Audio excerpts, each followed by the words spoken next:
Hey, what's up, y'all? It's your boy Cool Eagle back here with another video. Just want to come talk with you guys, man, because we got two offensive staff fired today. Woo, woo.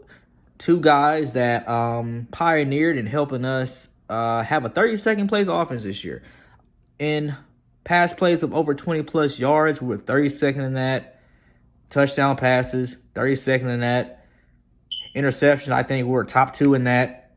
I mean, just things you don't want to have on an offense, and you're paying a guy $128 million. So this offseason, I think it is important that we search for an efficient offensive coordinator that can help shape this offense and help fix a lot of the problems that Carson Wentz went through in probably one of his worst years since his rookie year. Since Howie Roseman did give the confirmation that, he does want to build around Carson Wentz, making some weird finger analogy, whatever, right? So we do have Carson Wentz next year, but again, you can never believe anything these guys say, because if y'all remember that Mike Groh incident, Doug Peterson said Mike Groh was going to stay on his staff, and then next day, he got his pink slip. He got the hell up out of there.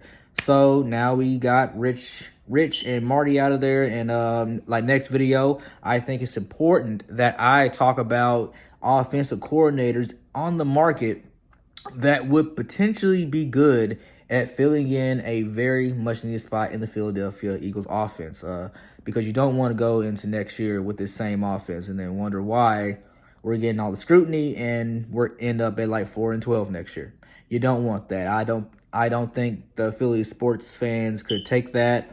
And then on the defense, man, you got Jim Schwartz leaving, and rightfully so, man. If I was Jim Schwartz, I'd want to leave too. Like you're telling me, out of the last 11 top 100 picks, you only give me 3 of them, and you have the third most expensive offense, but y'all are ranked 32nd in pretty much everything. But my defense is supposed to compensate for that, because in our Super Bowl year, we had the 7th ranked offense, so we weren't putting the defense in precarious positions like we were, like we have this year.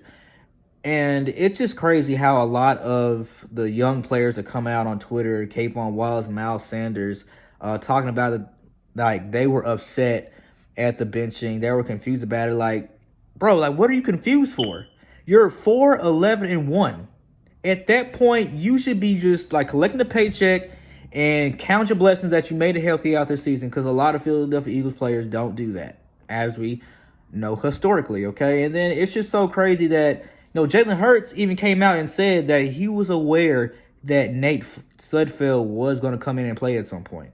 In the production meeting, we know that Doug Peterson alerted the media that Nate Sudfeld was going to play at some point. So, this whole drama is just stupid. And again, you have media pundits coming in out the woodwork, just finding any and every way to shit on Carson Wentz. And the man hasn't been in the spotlight since he got benched in the second half of the Green Bay game, but yet they still find ways to talk about him. I don't know why. Maybe they're just trying to sell clicks because they know the Philadelphia sports fan base is so reactive and explosive to every little thing that concerns them in their respective teams. So I guess it's easier for them to create unnecessary hysteria and just make up bogus takes. And we know they're bogus because even on the Mort Report and Joe Giglio Sports, and even it was exposed by Rob Matty that a lot of these are just speculations.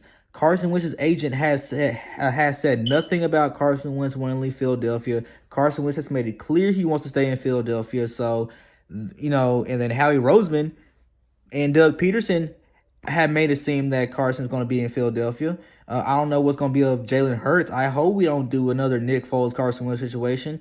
Except this time you go to a quarterback competition in the offseason. After you've had a successful 3 years straight with Philadelphia, throwing 81 touchdowns and 21 interceptions, I wouldn't want to compete either. And then you gave me a contract. So what the hell's the problem? I should have to compete for my job. But again, it's the business, and we'll go in that next video, details of that. And then about this, like, the Deshaun Watson trade, man. Like, I don't know how y'all feel about that, but that's not gonna happen. Just go ahead, just throw that in the pipes, because Deshaun Watson, I think he just signed his contract, so he's stuck with Houston, even though Houston's about to probably botch that with another new GM that's going to come in and try to trade him, which is stupid. It's one of the stupidest things you can do unless you're just trying to rebuild the damage that your previous GM did with Bill O'Brien. But yeah, man, I'm curious to know you guys' thoughts, man, because we're going into the offseason with room to improve. Offensive coordinator, defensive coordinator. You got the number 6 pick. What more could you ask for, man? Like, just remember, like, subscribe, man, and just let's talk some Eagles football. Fly, Eagles, fly.